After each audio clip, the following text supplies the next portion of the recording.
Good morning and welcome, everyone. My name is Lisa Demina, and I am a chief buyer with the procurement department. This is the pre-bid conference for the invitation for bid IFB-25-00236 curb and gutter miscellaneous services contract. This meeting has been publicly noticed, and provisions have been made for any member of the public desiring to have access to attend this meeting. This meeting is being recorded, and the recording will be made available after the meeting has ended. Only a written addendum may change the bid documents. Any statements or comments made by county staff at this meeting, which might appear to modify the bid documents, shall be considered by bidders only as a tentative position of the county. In order for these statements to be considered as an actual change to the solicitation, they must be established in a written addendum. Please be advised that the cone of silence is in effect. Bidders should not contact any county employees other than myself or those identified in the cone of silence clause in the bid document.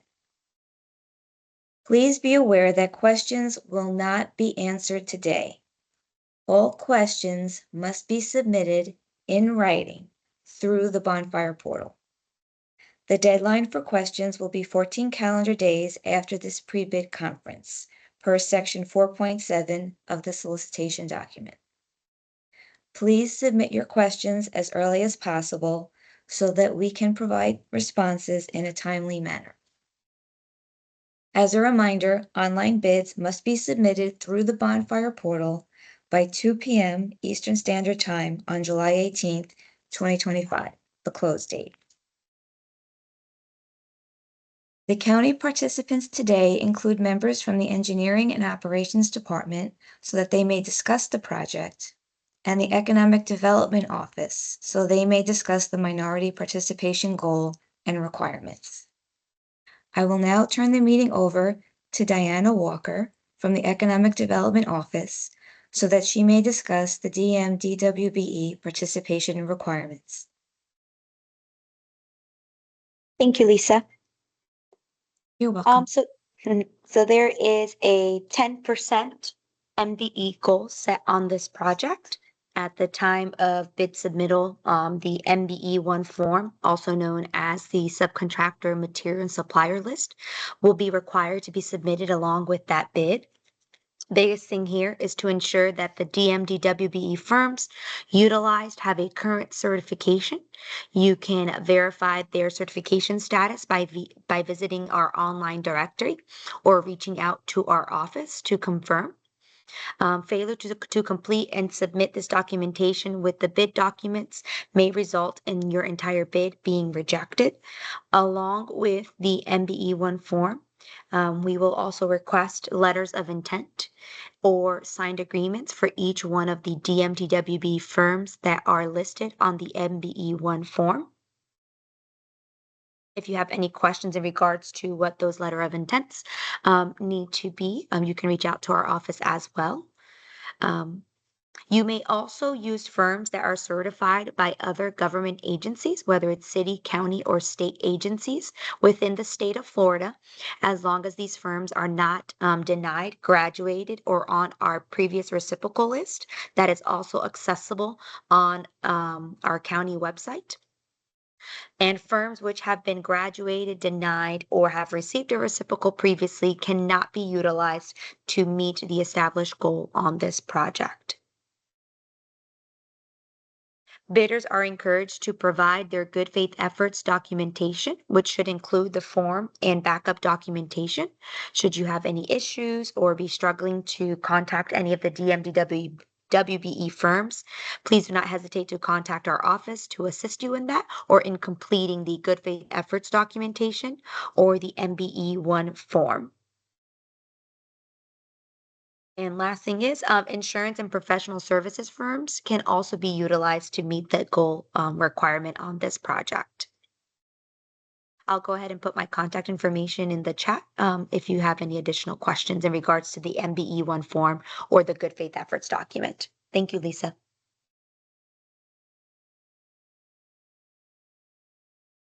Thank you very much, Diana. I will now turn the meeting over to William Hand, an engineer with the Engineering and Operations Department, so that he may provide you with an overview of this project. Good morning. Hillsborough County Engineering and Operations is seeking competitive bids from qualified contractors for curb, gutter, and concrete construction and repair services. The goal is to repair curb and gutter. Work ranges from small-scale replacements, such as 10 linear feet, to larger projects with standard unit pricing. The scope of work includes both planned repairs and geographically batched small projects to improve efficiency. This is typically locations in a geographic area. We do receive priority requests where we may go out and fix one or two locations, but generally it's geographically batched.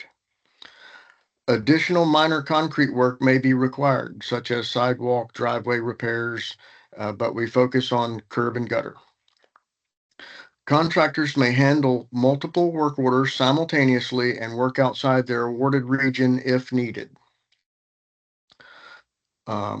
Some guidelines: the county may provide external plan sheets, construction plans, or sketches at the project manager's discretion. Typically, we provide a vicinity map with specific locations and any grade or slope requirements. Work spans county-maintained assets within municipalities and unincorporated areas divided into 3 service units: the East Service Unit, the South Service Unit, and the West Service Unit. I believe there is a map of these unit areas within the bid.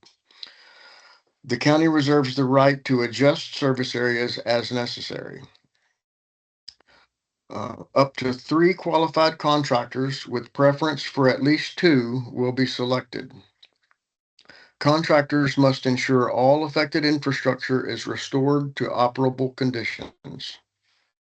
Special provisions outline additional project details and contractor responsibilities. So the next steps are for everyone to review the bid documents thoroughly and direct any questions to the procurement analyst via Bonfire before submission. Thank you very much. Thank you, Lisa. Thank you, William. I would just like to provide 3 quick reminders before I end this meeting. If any vendors have questions, please submit them in writing through the Bonfire portal. Questions are due by June 30th, and this is per section 4.7 of the solicitation document. Please submit your written questions in a timely manner for response. Additionally, the cone of silence is in effect. Bidders should not contact any county employees other than myself or those identified in the cone of silence clause in the bid document. If you have any questions regarding the MBE, DBE participation, as Diana stated previously, you may reach out to her as well. And final, online bids must be submitted through the Bonfire portal by 2 p.m. on July 18th, 2025, the scheduled close date. I want to thank everyone for participating today, and I'll be closing the meeting. Thank you again.